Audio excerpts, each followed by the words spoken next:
Fly, raptor, fly to the sky.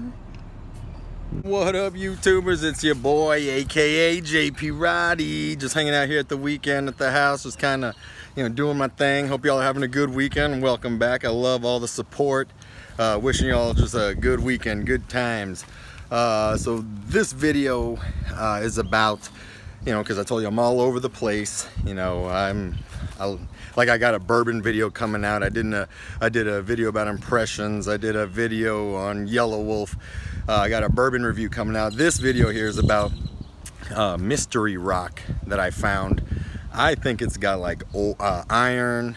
I don't know if it's ore, some kind of iron. Either way, I don't know what it is, but there's rust on the rock. It's kind of greenish. It's got some black parts on it. Some guy from university told me it was like chemical weathering. It could be right. I found it in California. I was at a marina. I was just walking with some family and I looked down, I saw this rock. It looked rusty, so I was like, I'll pick it up and take it home and take it back to the hotel room.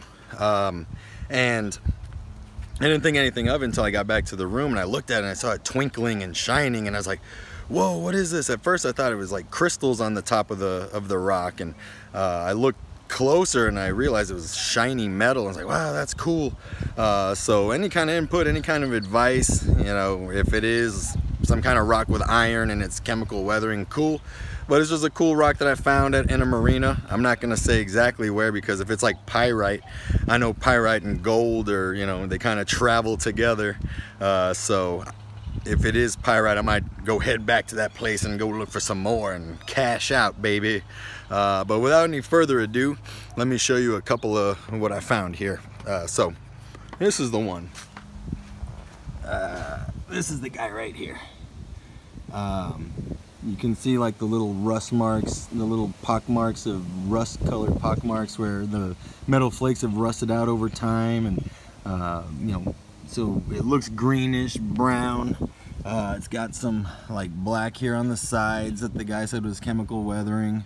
The top here is where it's concentrated with crystal, not crystal, the metal. Like I said, I thought it was crystals at first. So concentrated with like metal flakes, and I'm gonna put it under another light just so you can kind of see it a little bit better. See how the whole thing just kind of twinkles.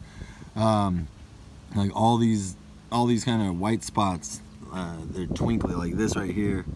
Actually, I got the magnifying glass. I'll bust out the magnifying glass here in a second. Like all these spots here, they twinkle. It's metal. It could just be iron, but like I said, I found it in a marina. Thought it was cool, picked it up, and now I'm just trying to see what it is, what's going on with it.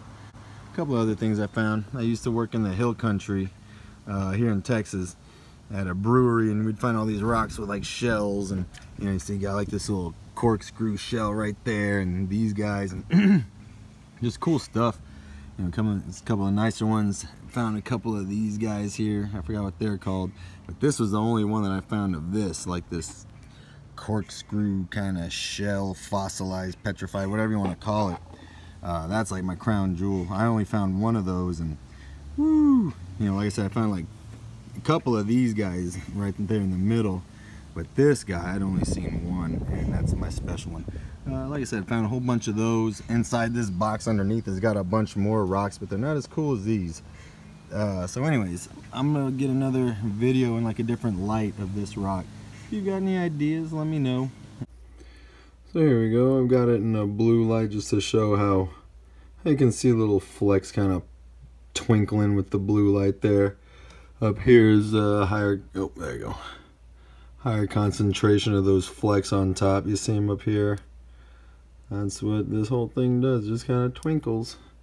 It's a cool rock. I don't know exactly what it is, but for just finding it on the beach at the marina, I'd have to say it's a pretty cool rock. Even if it's not worth anything, it was worth the experience. So there's that metal up top again. Like the flecks are just kind of popping out the top right there like crazy. That's it. Yeah, woo, twinkling. Nice, yeah, bling. It's slightly magnetized, not too, it's very weak. I'd use a very strong magnet to get any kind of reaction from it. So that is it. Oh yeah, just want to give a big shout out to my sponsor, Mazda RX-7. If you've heard of them, rotary engines, they're mystical, they're mythical. So I'm sponsored by them. You know, this is my bad boy right here. As you can see, Montego blue. It's a 93. Man, my camera's all blurry. Sorry guys. Montego blue. Just my baby there. And shout out to Mazda for throwing me a FD. You know, all I had to do was buy it and swap a motor in at my expense and just kind of labor over it for years and get no help from Mazda themselves actually. But you know, so people ask me, man, what's it like having an RX-7? I say, man, it's bro, it's sick. Like this car commands respect. Like everywhere, you know, people that see this car, they're like, whoa, dude. And it's just, it commands respect, but it does have its drawbacks, as you know. So, like for instance, on this one here, it hasn't run in 5 years. So Mazda, the official sports car for dudes who have money and oil to burn. AKA JP Roddy signing off. Don't be strangers, guys. Much love. Mwah.